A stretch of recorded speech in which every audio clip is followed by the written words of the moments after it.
வணக்கம். ஒரு மணி செய்திகளை வழங்குவதற்காக நான் ஜெனிஃபர் ஆனந்த கிருஷ்ணன். முதலில் தலைப்புச் செய்திகளை பார்க்கலாம். அமெரிக்க முதலீட்டாளர்களை சிவப்பு கம்பளம் விரித்து வரவேற்க தமிழ்நாடு காத்திருக்கிறது. சான் பிரான்சிஸ்கோ முதலீட்டாளர் மாநாட்டில் முதலமைச்சர் ஸ்டாலின் உரை.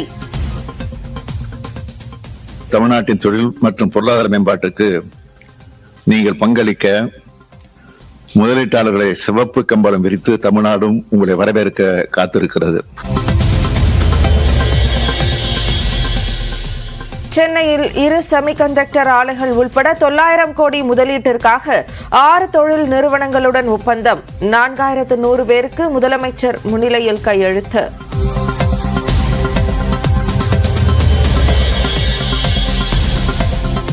தினகரனால் எடப்பாடி பழனிசாமிக்கு பிரச்சினை வந்தபோது தனபாலை முதலமைச்சராக்க பரிந்துரைத்ததாக திவாகரன் பேட்டி. அதிமுகவில் இருந்த தலித் எம்எல்ஏக்களே அதற்கு ஒத்துழைக்கவில்லை என்றும் தகவல்.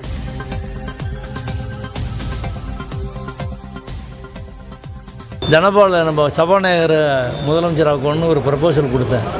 அது இதே திருமாவளவன் வந்தேன், எல்லாருமே அதை வரவேற்று எல்லாரும் பேசினாங்க. ஒரு டிபேட்டாகவே போணுச்சு. அது அப்போ இருந்த தலித் எம்எல்ஏக்கள் அதுக்கு ஒத்து வரல.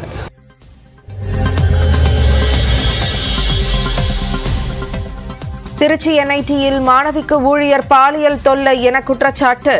நேற்று இரவு முதல் நீடித்த மாணவர்களின் போராட்டம் எஸ்பியின் பேச்சுவார்த்தையை அடுத்து வாபஸ்.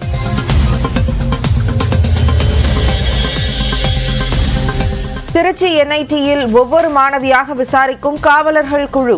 மாணவிகள் எதிர்கொள்ளும் பிரச்சினை குறித்து விசாரணை.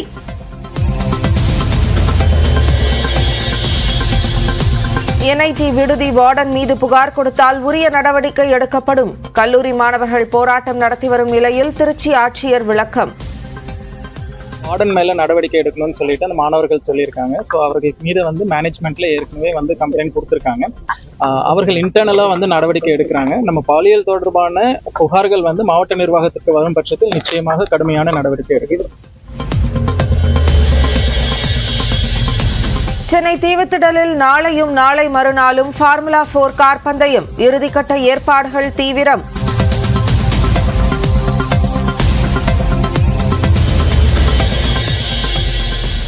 படிப்பதற்காக அண்ணாமலை இங்கிலாந்து சென்ற நிலையில் கட்சியை 3 மாதங்கள் நிர்வகிக்க ஒருங்கிணைப்பு குழு. ஹெச் ராஜா தலைமையில் 6 பேர் இடம்பெற்றனர்.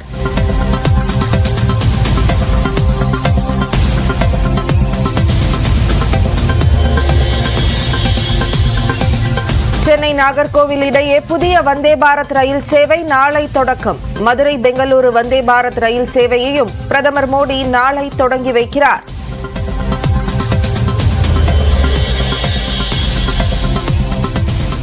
குற்றாலம் மெயின் அருவி, ஐந்தருவியில் வெள்ளப்பெருக்கு. முன்னெச்சரிக்கையாக சுற்றுலா பயணிகள் குளிக்க தடை.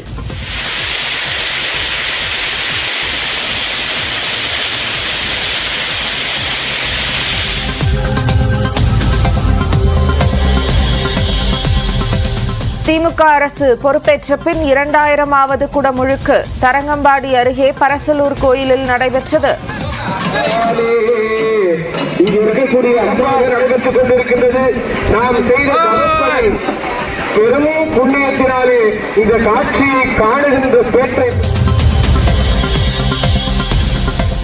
வேலூர் சத்துவாச்சாரியில் 7ஆம் வகுப்பு மாணவனை தலைமை ஆசிரியர் கண்மூடித்தனமாக தாக்கியதாக புகார்.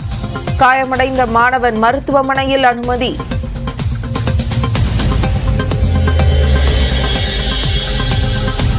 பொன்மாணிக்கவேலின் முன்ஜாமீன் மனு மீது நண்பகல் 2:15 மணிக்கு தீர்ப்பு. சிபிஐ எதிர்ப்பு தெரிவித்துள்ள நிலையில் உயர்நீதிமன்ற கிளை தீர்ப்பு வழங்குகிறது.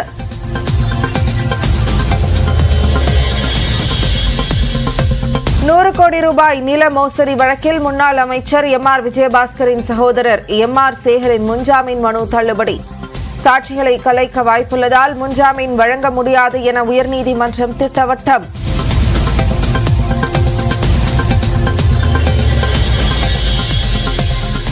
சென்னையில் அயனாவரம் ஓட்டேரி இடையே மெட்ரோ ரயில் திட்டத்திற்கான சுரங்கம் தோண்டும் பணி நிறைவு. பணியை வெற்றிகரமாக முடித்த இயந்திரமான கொள்ளி.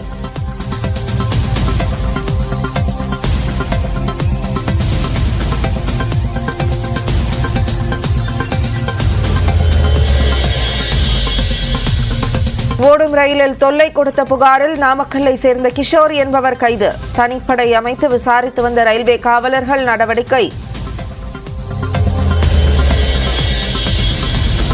2016 ஆண்டு டிஎன்பிஎஸ்சி குரூப் 1 தேர்வில் விடைத்தாளை மாற்றி வைத்து முறைகேடு என தொடரப்பட்ட வழக்கு கீழமை நீதிமன்றத்தில் நடைபெறும் விசாரணையை ரத்து செய்ய சென்னை உயர்நீதிமன்றம் மறுப்பு.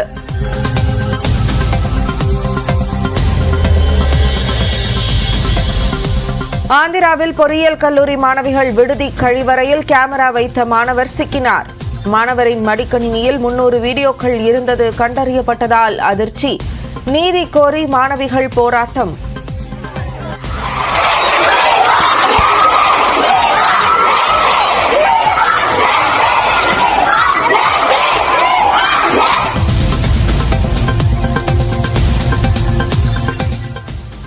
அமெரிக்கா சென்றுள்ள முதலமைச்சர் மு க ஸ்டாலின் முன்னிலையில் தமிழ்நாட்டில் சுமார் 4100 பேருக்கு வேலைவாய்ப்பு கிடைக்கும் வகையில் 6 நிறுவனங்கள் புரிந்துணர்வு ஒப்பந்தத்தில் கையெழுத்திட்டுள்ளன.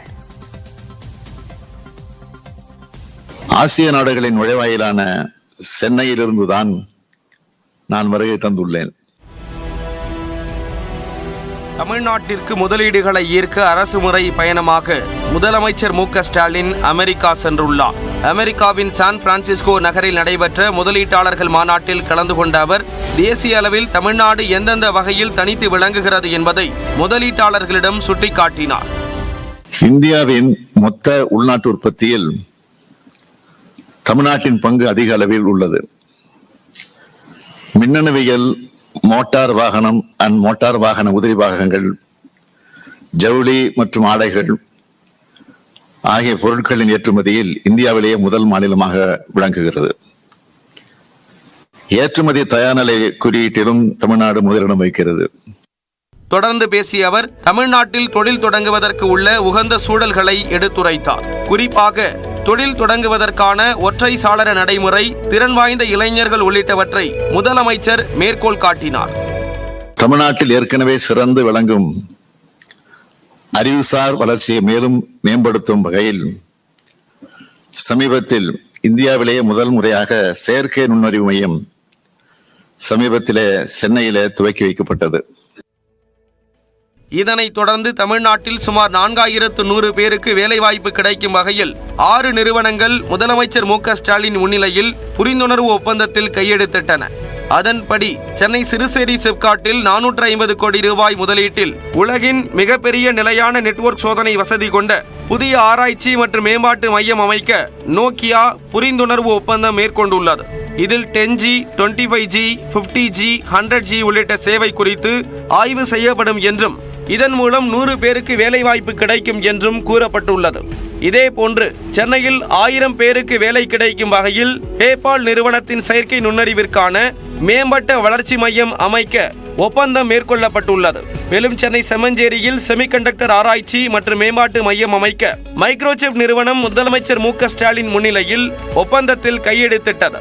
250 கோடி ரூபாய் முதலீட்டில் அமைய உள்ள இந்த ஆலையின் மூலம் 1500 பேருக்கு வேலை கிடைக்கும் என்று கூறப்பட்டுள்ளது.